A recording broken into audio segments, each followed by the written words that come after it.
Welcome to Pro Practice, your guide to piano mastery. I'm Josh Wright, and today's episode is based on the Scherzo No.3 in C sharp minor, Opus 39 by Frédéric Chopin. This was completed in 1839 in Mallorca. Before we dive into the tutorial portion of today's video, I thought I would just go ahead and play the first portion, the first 56 bars.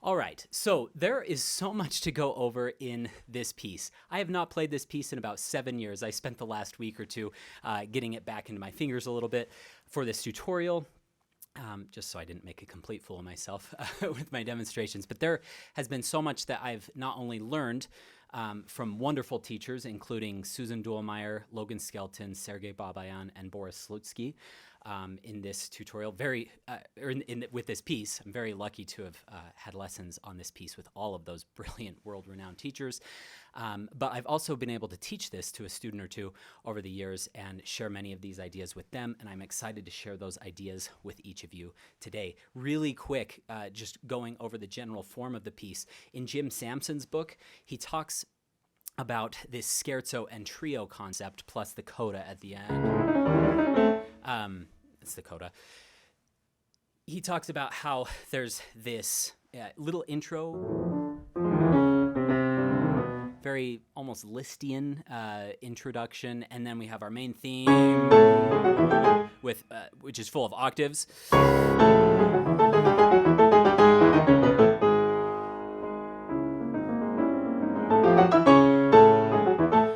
Very difficult jumps. We're going to be going over how to loosen up those octaves, how to reduce tension, some strategies for that, and then how it is totally contrasted by these little trio sections.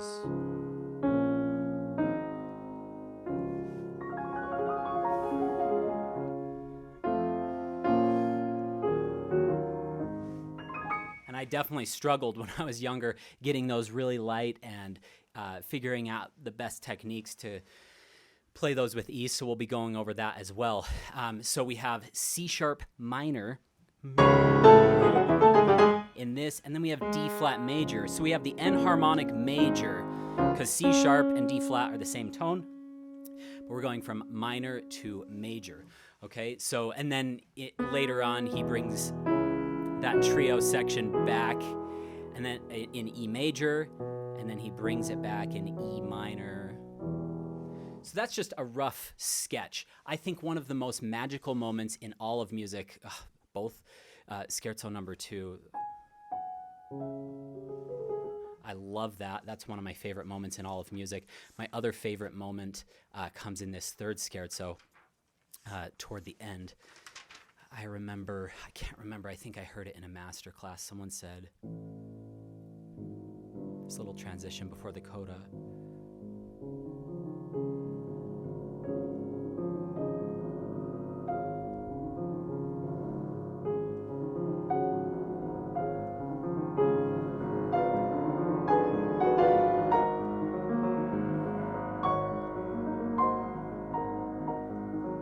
They're like, that is like the sunrise, and you just start to see its darkness, and then you start to see this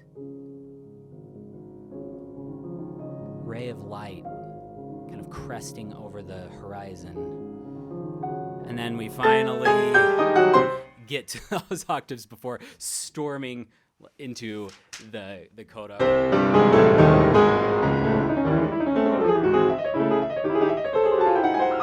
Okay, and we'll be going over lots of techniques for that. I won't be able to provide every finger number in this. A lot of people ask me for as many finger numbers as possible in these tutorials. I'll do my best to point out the ones that have been really helpful to me, but I won't have time to go over all of that. Also, if you're playing a piece this difficult, I don't think you need to have your hand held with every single finger number. Along with fingering and interpretation and rubato, we'll also be going over many different concepts technically to help you reduce tension, play with more ease, play more musically, play more convincingly. So I love this piece so much. So let's go ahead and get started. I want to talk actually first about a counting concept that I learned from Boris Slutsky in a lesson many years ago. It's really hard because this is written in 3/4 time, but he writes tuplets of 4. So 1, 2, 3, 1, 2, 3, 1, 2, 3, 1, 2, 3, 1, 2, 3, 1, 1, 2, 3, 1. That's very awkward to count that. I remember in the lesson with Slutsky, he said, think of just counting 1 and 2 and one of those half beats for each bar. So we're doing this very compounded meter. 1 and 2 and 3 and 4 and 1 and 2 and 3 and 4 and 1 and 2 and 3 and 4 and 1. That helped tremendously. I also mentioned that, I believe, in the second Scherzo tutorial I published quite a while ago. 1 and 2 and 3 and 4 and 1 and 2. Very helpful to count in that compounded way. Don't jump into that way of counting day one, though.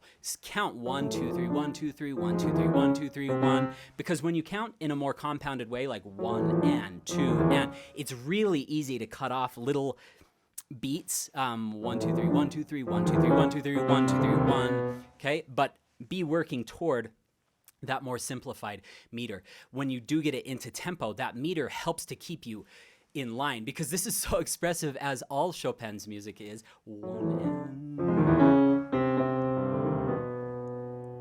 It's really tempting to take all this extra time.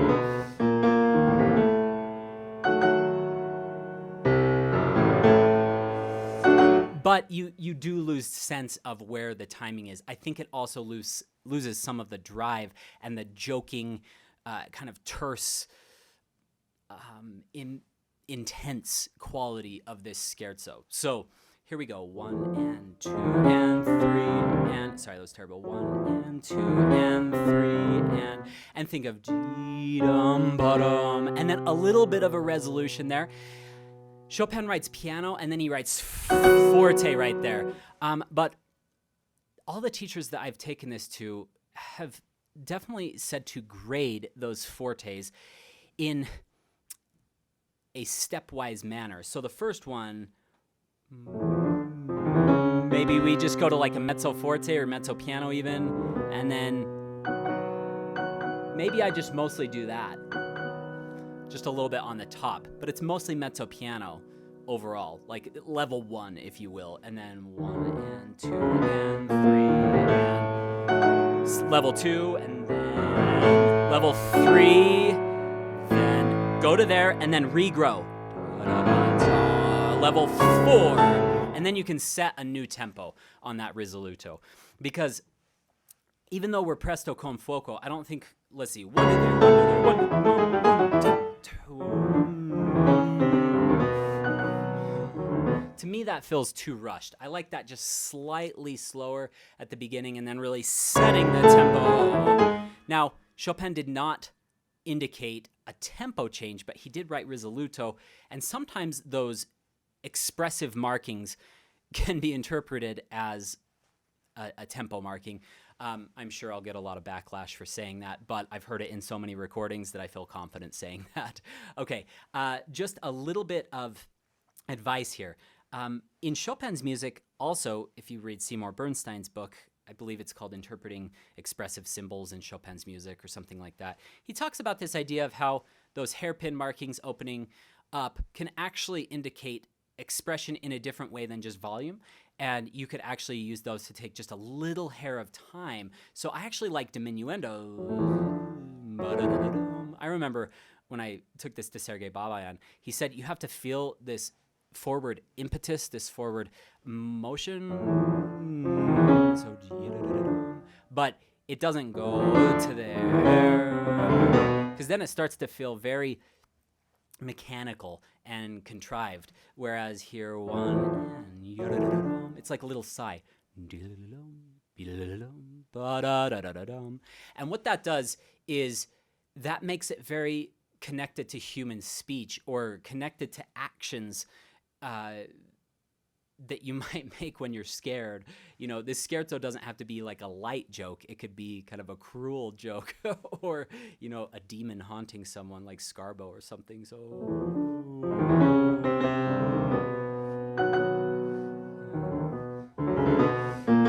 little bit, and notice I take just a little bit of time to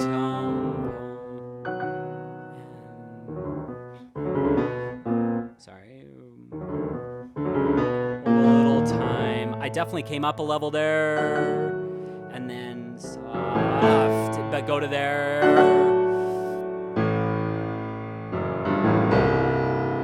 And I like to take a little time, then go.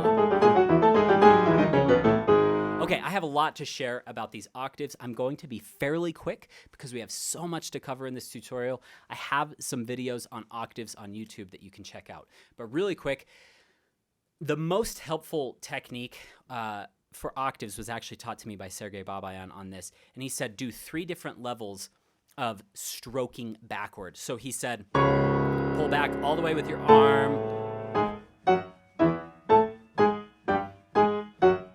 And then pull back slightly with your wrist like this. So it's an abbreviated motion of what you just did. And then you abbreviate that even more. Another thing that I've just kind of done in my own practice is I do this really slow kind of legato-like practice.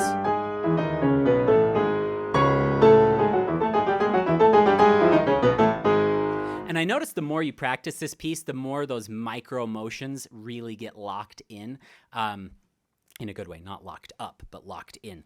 And you can also watch a video I have called the up-down exercise on YouTube. That will be very helpful as well at loosening the wrists. But those two, the 3 levels of swiping, and then my little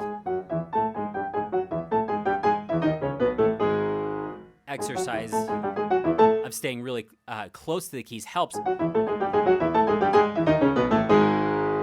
to do that. And then when you add the pedal, so pedal, off, pedal, so you can reset the hands, and then off.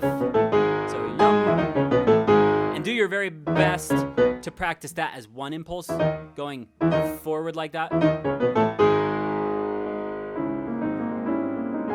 Okay, watch your ties in here. So we just have this single note, and then it's tied. This G sharp is tied. And then fingering, a good fingering is 2, this is the bottom of the right hand, 2, and then 4-1, 2-1, 5-3, 2-1, 4-2. Okay, now for this is one of the scary jumps. And it took me quite a while to get confident with that. At least do this until that feels good, and then you can focus on that. I recently posted a video about large jumps on YouTube. So the 2022 jumps video. You can look that up if you're seeing this many years from now. But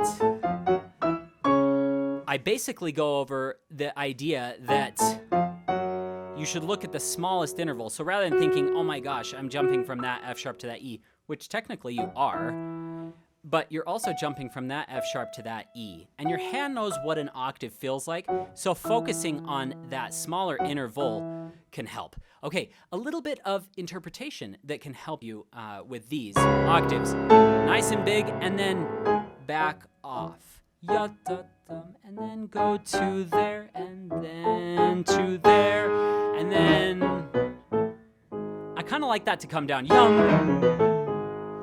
It sounds much more intense that way.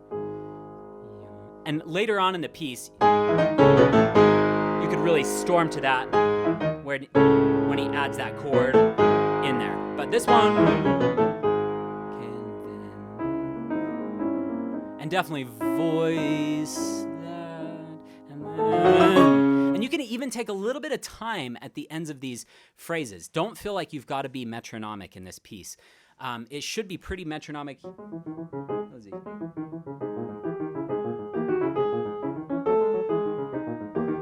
That should feel pretty steady. And we don't want to be so loose that there's no sense of rhythm, like I was talking about is a temptation on the opening bars, especially like the first 20 or so bars, 24 bars. But I also think that you do want to take time on the places that come to a stop or a rest. A little bit of time here, and then come out of it. Not a lot of time. So allow it to resolve, and I'd pedal, change. So change, change, change, change, and then off, and then pedal back down. You can see all this on the pedal cam, but just in case that's unclear, I just wanted to clarify that. Keep going. So, yep. Those little bits of direction really help. Additionally, another octaves tip was taught to me by Stanislav Udanich on the end of La Campanella.